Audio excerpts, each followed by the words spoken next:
ನಮಸ್ತೆ ಎಲ್ಲರಿಗೂ. ನಾನು ಈ ದಿನ ಮೆಂತ್ಯ ಸೊಪ್ಪಿನ ಸಾರು ಮಾಡೋದು ಹೇಗೆ ಅಂತ ಹೇಳ್ಕೊಡ್ತೀನಿ. ನಮ್ಮ ಟೇಸ್ಟು ತುಂಬ ಚೆನ್ನಾಗಿರುತ್ತೆ. ಅನ್ನ, ಮುದ್ದೆ, ಚಪಾತಿ ತುಂಬ ಚೆನ್ನಾಗಿರುತ್ತೆ. ಹೇಗೆ ಮಾಡೋದು ಅಂತ ಹೇಳ್ತೀನಿ, ನೋಡ್ಕೊಳ್ಳಿ. ತಿಂದು ರುಚಿ ನೋಡಿ ಕಾಮೆಂಟ್ಸ್ ಮಾಡಿ, ಲೈಕ್ ಮಾಡಿ, ಶೇರ್ ಮಾಡಿ, ಸಬ್ಸ್ಕ್ರೈಬ್ ಮಾಡಿ. ಮೊದಲಿಗೆ 2 ಕಟ್ಟು ಮೆಂತ್ಯ ಸೊಪ್ಪು ತೊಗೊಂಡಿದ್ದೀನಿ, ಕ್ಲೀನ್ ಮಾಡಿದ್ದೀನಿ. ಇದನ್ನು ಚೆನ್ನಾಗಿ ಒಂದು 3-4 ಸಲ ನೀರಲ್ಲಿ ತೊಳಿಬೇಕು, ಮಣ್ಣಿರುತ್ತೆ.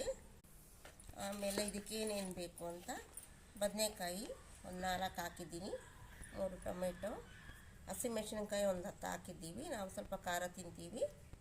ಈರುಳ್ಳಿ, ಬೆಳ್ಳುಳ್ಳಿ, ಹುಣಸೆಹಣ್ಣು, ಉಪ್ಪು, ತೊಗರಿಬೇಳೆ.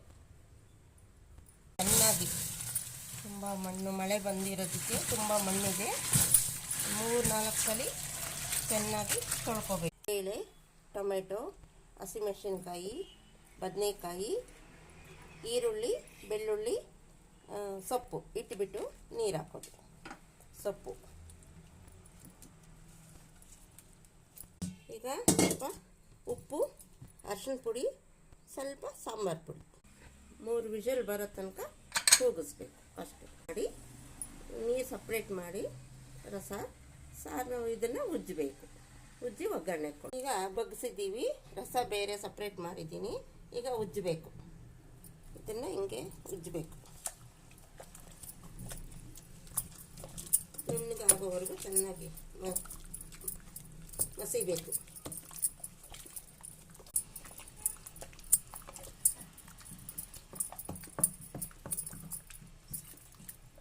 ನೋಡಿ, ಸಾರು ರೆಡಿ. ಒಗ್ಗರಣೆಗೆ ಹಾಕಿದ್ದೀನಿ, ಆಯಿತಾ. ಇದು ರಸ ತೆಗೆದಿದ್ದೀನಿ.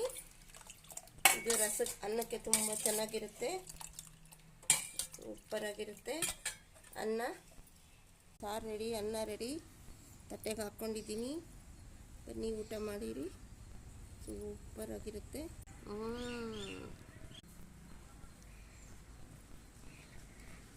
ಸೂಪರಾಗಿದೆ ಅನ್ನ ಪಪ್ಪು. Thank you. ಲೈಕ್ ಮಾಡಿ, ಶೇರ್ ಮಾಡಿ, ಸಬ್ಸ್ಕ್ರೈಬ್ ಮಾಡಿ ಪ್ಲೀಸ್.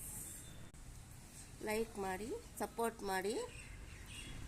ಇದೇ ಥರ ವಿಡಿಯೋ ಹಾಕ್ತಾ ಇರ್ತೀನಿ, ನೋಡ್ತಾ ಇರಿ. ಇಷ್ಟ ಆದರೆ ಮಾಡಿ ತಿನ್ನಿ, ತಿಂದು ನೋಡಿ, ಟೇಸ್ಟು ಸೂಪರಾಗಿದೆ. Thank you.